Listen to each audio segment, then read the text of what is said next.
Welcome back to the channel. நான் உங்கள் Manikandan Krishnaraj. First of all உங்கள் எல்லாருக்கும் wish you happy new year. இன்றைக்கி வந்து இந்த நியூ இயரை நோக்கி நம்ம எங்கே வந்திருக்கோம் அப்படின்னு பார்த்தீங்கன்னா,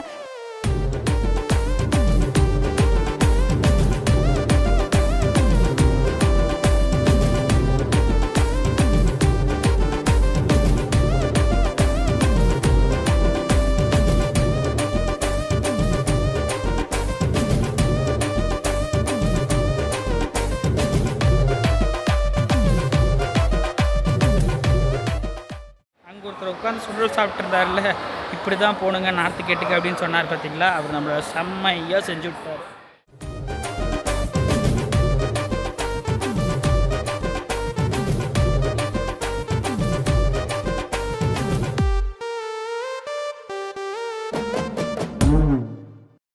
ஹலோ ஆல், வெல்கம் பேக்.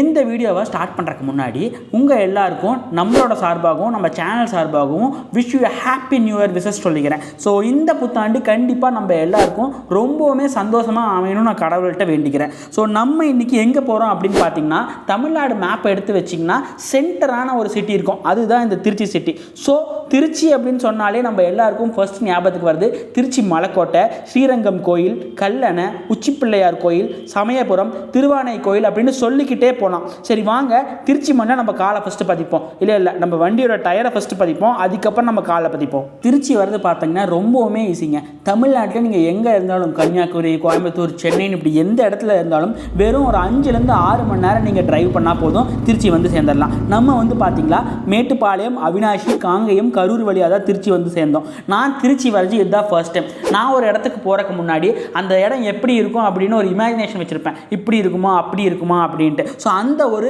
கற்பனையோடையும் ஒரு இமேஜினேஷனோட தான் இந்த டிரைவை வந்து நான் ஸ்டார்ட் பண்ணியிருக்கேன்.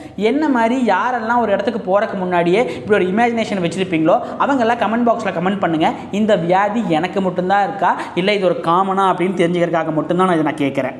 திருச்சிக்கு நீங்கள் வந்து கார் இல்லை பைக், அதாவது பை ரோட்ஸ் வரீங்க அப்படின்னா இவங்க போட்டிருக்கிற பைபாஸ் எல்லாம் ரொம்பவுமே தரமாக இருக்குங்க. ஒரு 5 மணி நேரம் 6 மணி நேரம் டிரைவ் பண்ணிட்டு வந்து ஒரு டயர்டே இருக்கிறது இல்லை. நான் வந்து பார்த்தீங்கன்னா மார்னிங் ஒரு 9:30 தான் மேட்டுப்பாளையத்துலேருந்து கிளம்புனேன். திருச்சிக்கு அரௌண்ட் வந்து ஒரு 3 o'clockலாம் வந்து ரீச் ஆகிட்டேன். சுத்தமாக எனக்கு எந்த ஒரு டயர்டுமே இல்லை. காரணம் என்னென்னு பார்த்தீங்கன்னா இந்த ரோட்ஸ் தான். முக்கியமாக சொல்லணும்னா இந்த கரூர் டு திருச்சி ஒரு 75 கிலோமீட்டர் ஸ்ட்ரெச்சுங்க. இந்த ரோட்டில் வண்டி ஓட்டுறதுலாம் வந்து பார்த்தீங்கன்னா ஒரு சொர்க்கம் மாதிரி தான். காரணம் என்னென்னு பார்த்தீங்கன்னா ரோட்டில் 2 பக்கமுமே மரம். நான் வந்து அது என்ன மரம்னு எனக்கு சரியாக தெரியல. அது வந்து ஒரு சால் ட்ரீன்னு சொல்கிறதா இல்லை ஒரு பைன் ட்ரீ அப்படின்னு சொல்கிறதான்னு தெரியல. முக்கியமாக இது வந்து பார்த்திங்கன்னா இந்த கடற்கரை ஓரத்தில் தான் இந்த மரத்தை நம்ம பார்ப்போம். அந்த மாதிரி மரம் எல்லாம் ரோடு சைடில் ஃபுல்லாக நிறைய இடத்துல பார்க்க முடிஞ்சு. அது மட்டும் இல்லாமல் நீங்கள் ஒரு சில இடத்துல வந்து பார்த்தீங்கன்னா இந்த காவிரி ஆற்றோட ஓரமாகவே வண்டி ஓட்டிகிட்டு போயிட்டு இருப்பீங்க. அந்த இடத்துலலாம் பார்த்தீங்கன்னா அந்த சில் ப்ரீஸ் வந்து நமக்கு ஒரு சூப்பரான ஒரு ஃபீலிங்கை கொடுக்குதுங்க. ஸோ இந்த ரோடை வந்து கண்டிப்பாக யாருமே மிஸ் பண்ணிடக்கூடாது. பக்கத்தில் வர வர எனக்கு எப்போ ஒரு ஃபீல் ஆச்சுன்னா ஈசிஆர் ரோட்டில் பைக் ஓட்டுற மாதிரி தான் ஃபீல் ஆச்சு. ஏன்னா ஈசிஆரில் பார்த்தீங்கன்னா நீங்கள் வந்து கடலை ஒட்டியே வண்டி ஓட்டிகிட்டு வந்துட்டு இருப்பீங்க. அதே மாதிரி நீங்கள் திருச்சி வரும்போது காவேரி ஆறை ஒட்டியே வந்து டிரைவ் பண்ணிட்டு வருவீங்க. ஸோ இதையெல்லாம் பார்க்கும்போது எனக்கு டிட்டோவாக இது வந்து ஒரு ஈசிஆர் ரோடா இல்லை கரூர் திருச்சி ரோடா அப்படிங்கிற ஒரு சந்தேகமாக வந்துச்சு. ஆனால் நான் இப்போ ஒரு விஷயத்தை மட்டும் கவனித்தேன். காவேரி ஆற்றில் வந்து பார்த்தீங்கன்னா பெருசாக அவ்வளோ தண்ணி இல்லை. காரணம் என்ன அப்படின்னு பார்த்தீங்கன்னா கல்லணை டேமில் வந்து இப்போது எல்லா வாட்டரையும் வந்து பிளாக் பண்ணி வச்சுருக்காங்களாமா. மேபி ஒன்ஸ் அதை வந்து ரிலீஸ் ஆகும்போது இந்த காவேரி ஆற்றில் ஃபுல்லாக தண்ணி ஓடும் அப்படின்னு நான் நினைக்கிறேன்.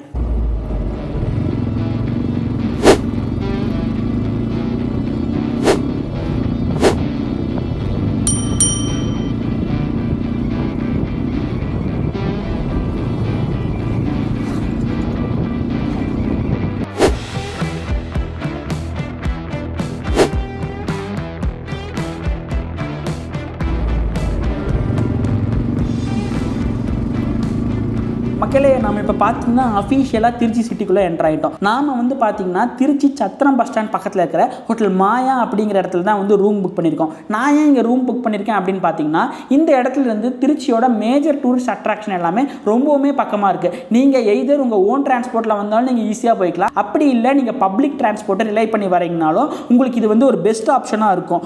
இந்த இடத்துலேருந்து பார்த்தீங்கன்னா ஸ்ரீரங்கம் டெம்பிள் வெறும் 3 கிலோமீட்டர் தான். ராக் ஃபோர்ட் அதாவது உச்சிப்பிள்ளையார் கோயில் வந்து வெறும் 1.8 கிலோமீட்டர்ஸே தான். கல்லணை வந்து பார்த்தீங்கன்னா 11 கிலோமீட்டர்ஸ், சமயபுரம் பார்த்தீங்கன்னா 14 கிலோமீட்டர்ஸ். அது மட்டும் இல்லாமல் இன்னும் நிறைய இடங்களை வந்து நீங்கள் ஈஸியாகவே நீங்கள் இங்கேருந்து பஸ்ஸோ இல்லை ஒரு கேப் வச்சோ போய்க்கலாம். நாம் பார்த்தீங்கன்னா 2 நாள் இந்த திருச்சியில் வந்து பிளான் பண்ணிட்டு வந்திருக்கோம். 2 டேஸில் என்னென்ன கவர் பண்ண முடியுது அப்படின்னு பார்ப்போம், வாங்க போகலாம். நாம் இன்றைக்கி எங்கே வந்திருக்கோம் அப்படின்னு பார்த்தீங்கன்னா திருச்சியில் இருக்கிற ஸ்ரீரங்கம் டெம்பிளுக்கு தான் வந்திருக்கோம்.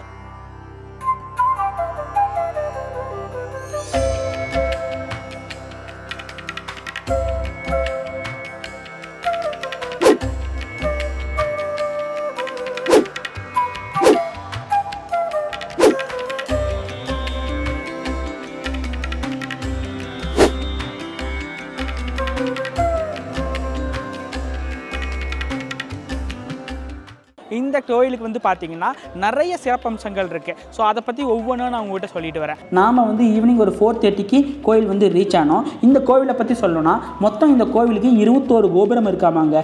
அது மட்டும் இல்லாமல் 7 பிரகாரம், 9 தெப்பக்குளம்னு நிறைய சொல்லிகிட்டே போகலாம். சுமார் இந்த கோயில் வந்து பார்த்திங்கன்னா 156 ஏக்கரில் கட்டியிருக்காங்க. ஸோ இந்த கோயில் வந்து பார்த்திங்கன்னா காவேரியும் கொள்ளிடம் அப்படிங்கிற ஒரு ஆறும் வந்து இணையிற இடத்துல தான் கரெக்டாக வந்து இவங்க கட்டியிருக்காங்க. உங்களால் பார்க்க முடியும். இந்த கோவில் பார்த்திங்கன்னா அந்த காலத்திலே ஒரு திராவிடியன் ஆர்கிடெக்சரில் தான் கட்டியிருக்காங்க. இந்த கோவிலோட முக்கிய கடவுள் யார் அப்படின்னு பார்த்தீங்கன்னா லார்ட் விஷ்ணு, அதாவது பெருமாள். ஸோ இந்த கோயில் வந்து 108 பெருமாளோட ஸ்தலத்தில் ஒரு முதன்மை ஸ்தலமாக வந்து விளங்குது. இந்த கோயிலோட ராஜகோபுரம் மட்டும் பார்த்தீங்கன்னா சுமார் 73 மீட்டர் ஹைட்டில் இருக்குது. ஏஷியாவோட ஒன் ஆஃப் த லார்ஜஸ்ட் கோபுரம் அப்படின்ட்டு ஒரு அவார்டும் வாங்கியிருக்கு. இன்னொரு முக்கியமான விஷயம் சொல்கிறேன்னு தெரிஞ்சுக்கோங்க. இந்த கோயிலில் மட்டும்தான் பெருமாள், அதாவது லார்ட் விஷ்ணு வந்து தெற்கு திசையை நோக்கி சவுத் சைட் ஃபேஸ் பண்ணி வந்து வச்சிருக்கிறதா சொல்கிறாங்க. இன்கேஸ் நான் சொல்கிற ஃபேக்ட்ஸில் ஏதாச்சும் ஒரு தப்பு இருந்தால் என்னை மன்னிச்சிடுங்க.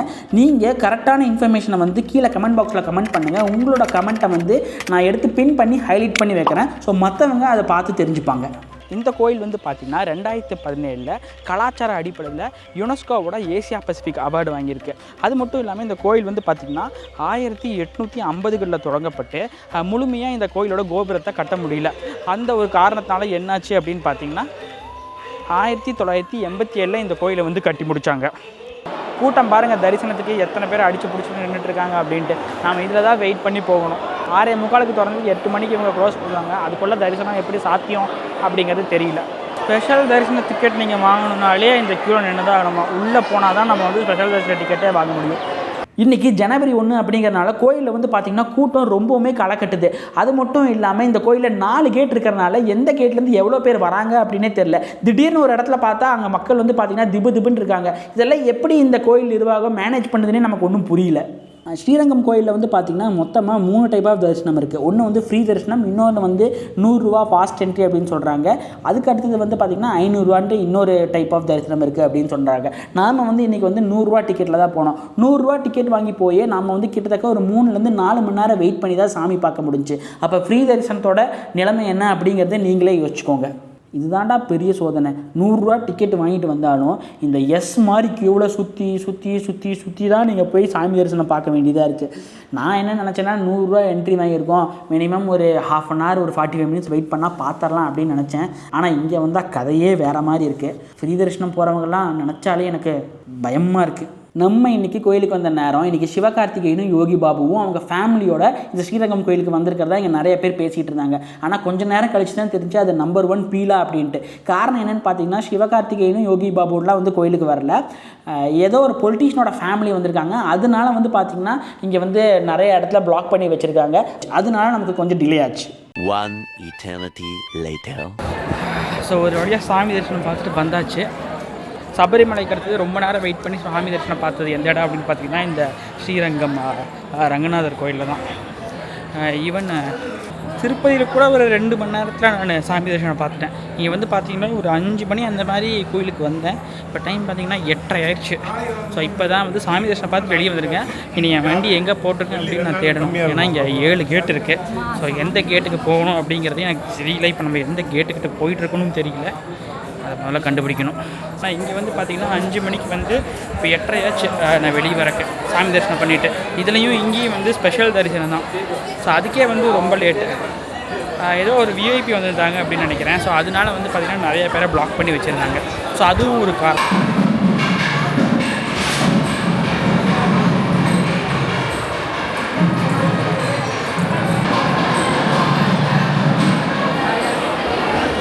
பாருங்கள் இன்னும் உள்ள போகிறதுக்கு எவ்வளோ கூட்டம் நிற்கிது அப்படின்ட்டு.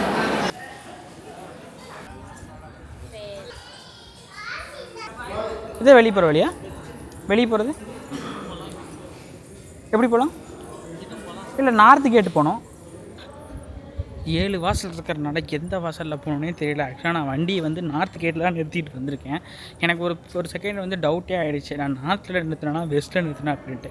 அவர் 2 தடவை பார்த்தீங்கன்னா வெஸ்ட் கேட் எப்படி போகணுன்னு சொல்லி கேட்டுட்டு 2-3 பேர்கிட்ட கேட்டு வெஸ்ட் கேட் பக்கமாக போயிட்டுருக்கிறேன். அதுக்கப்புறமா ஆக்சுவலாக ஒரு ஃபோட்டோ எடுத்து வச்சுருந்தேன் வண்டியை எங்கே நிறுத்தியிருந்தேன் அப்படின்ட்டு. அதுக்கப்புறமா பார்த்தா அதில் நார்த்து கேட் அப்படிங்கிற மாதிரி தான் ஒரு சைனேஜ் இருந்துச்சு. ஸோ அதை பார்த்துட்டு தான் நான் இப்போ நார்த்து கேட்டுக்கு போயிட்டுருக்கேன். ஸோ இந்த கோயில் வந்து பார்த்திங்கன்னா ரொம்ப பெருசு போல், ஏக்கர் கணக்கில் சொல்கிறாங்க. ஏதோ 137 147 ஏக்கர் அந்த மாதிரி சொல்கிறாங்க. எனக்கு அப்ராக்சிமேட்டாக அதோட ஏக்கர் தெரியல. மேபி நான் உங்களுக்கு கீழே டிஸ்கிரிப்ஷனில் போடுறேன். ஸோ அதனால் நிறைய கன்ஃபியூஷன்ஸ் இருக்குது. நார்த்து கேட் வெளியே எப்படி வெளியே போகிறது? நார்த்து கேட் இது என்ன கேட்டு? வேறு கேட்டுங்க.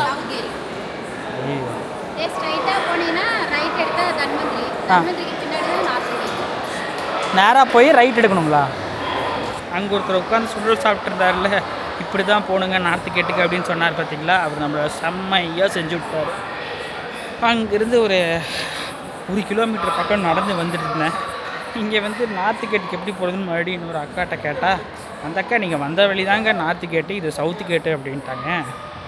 ஐயோ அப்படின்ட்டு மறுபடியும் திரும்பி நடந்து போயிட்டுருக்கேன். ஸோ நம்ம வந்த இடத்துலேருந்து நேராக போய் ரைட் எடுத்து அங்கே ஒரு லெஃப்ட் எடுக்க சொல்லியிருக்காங்க. தன்வந்திரி கேட் அப்படி. அந்த இடத்துல வந்து பார்த்திங்கன்னா தன்வந்திரி சன்னதி அப்படின்னு ஒன்று இருக்கும். அதில் வழியாக வெளியே போனீங்கன்னா நார்த்து கேட்டு அப்படிங்கிறாங்க. ஒரே குழப்பமப்பா. அதுவும் அந்த கல்பரேட் அங்கே தான் உட்காண்ட்ருக்கான். மறுபடியும் இப்போ அவன்கிட்ட அட்ரஸ் மட்டும் கேட்டக்கூடாது. 8:30 மணிக்கு வெளியே வந்தவன் எந்த கேட்டில் வெளியே போகணுன்னு தெரியாமையே ஒரு 1/2 மணி நேரமாக சுற்றிட்டுருக்கேன். ஸோ மக்களே, நம்ம நல்ல ஒரு தரிசனம் பார்த்துட்டு கிளம்பிட்டோம். இந்த கேட்ஸ் கன்ஃபியூஷனால் 8:30 மணிக்கு சாமி தரிசனம் பார்த்தவன் ஒரு 9:15 9:30 வரைக்குமே நான் வந்து கோயிலுக்குள்ளேயே சுற்றிட்டு இருந்தேன். ஸோ ரொம்ப டயர்டாக இருக்குது. ஸோ நம்ம இப்போ ரூமுக்கு போவோம், கொஞ்சம் நேரம் ரெஸ்ட் எடுத்துகிட்டு நாளைக்கு காலையில் உங்களை நான் மீட் பண்ணுறேன். ஸோ ஒரு வழியாக எங்கே ஆரம்பித்தோமோ அங்கேயே வந்துட்டோம். ஒரு 4 மணி நேரத்துக்கு. இங்கே பார்த்தீங்களா நம்ம வண்டி நிற்கிதா, கெத்தா ஸ்டைலாக. நல்ல வேலை யாரும் ஹெல்மெட்டை தூக்கலை. ஹெல்மெட் போயிருமோன்னு பயந்துகிட்டே இருந்தேன். பத்திரமா ஜம்முன்னு நிற்கிது. The next day. Good morning மக்களே. இன்றைக்கி வந்து பார்த்திங்கன்னா ஜனவரி 2. மீண்டும் உங்கள் எல்லாத்துக்கும் ஹாப்பி நியூ இயர் விஷஸ். இன்றைக்கி நம்ம என்ன பிளான் பண்ணியிருக்கோம் அப்படின்னு பார்த்தீங்கன்னா, ஃபர்ஸ்ட் பிளேஸ் வந்து திருச்சி உச்சி பிள்ளையார் கோவில் இல்லைனா மலைக்கோட்டை, ரெண்டுமே ஒன்று தான். அதுக்கப்புறம் வந்து பார்த்திங்கன்னா கல்லணை டேம். இந்த 2 இடத்துக்கும் போகலாம் அப்படின்னு தான் பிளான் பண்ணியிருக்கோம். ஸோ இது 2ஐயும் கவர் பண்ணாலே நமக்கு டைம் வந்து பார்த்திங்கன்னா ஒரு 2:30-3 மணி ஆயிரும். அதுக்கப்புறம் நம்ம இங்கேருந்து ஸ்டார்ட் பண்ணால் ஒரு 5-6 மணி நேரம் ட்ரைவ் பண்ணி போகும்போது நைட்டு ஒரு 9 மணி அப்படிங்கும்போது நம்ம மேட்டுப்பாளையம் வந்து ரீச் ஆகும். ஆக்சுவலாக பார்த்திங்கன்னா காலையில் கிளம்பும்போது உச்சி பிள்ளையார் கோயிலும் மலைக்கோட்டையும் 2 ஒன்று தான் எனக்கு தெரியல. இங்கே ஒருத்தர்கிட்ட போயிட்டு ஆனால் உச்சி பிள்ளையார் கோயிலுக்கு போகிறது எப்படி அப்படின்னு கேட்டேன். அவர் சென்சியராக வழியெல்லாம் சொல்லிகிட்டு இருந்தார். அதுக்கப்புறமா உச்சி பிள்ளையார் கோயிலேருந்து இந்த மலைக்கோட்டை எப்படின்னா அப்படின்னு போகிறது அப்படின்னு கேட்டேன். அவர் ஒரு லுக்கு விட்டு, என்ன தம்பி தெரியாத மாதிரி கேட்குறீங்க, 2 ஒன்று தான்ப்பா அப்படின்னு சொன்னார். ஆனால் எனக்கு தான் தெரியும், எனக்கு நிஜமாலுமே நான் அவர்கிட்ட தெரியாமல் தான் கேட்டேன் அப்படின்ட்டு. சரி வாங்க நம்ம வீடியோக்குள்ளே போவோம்.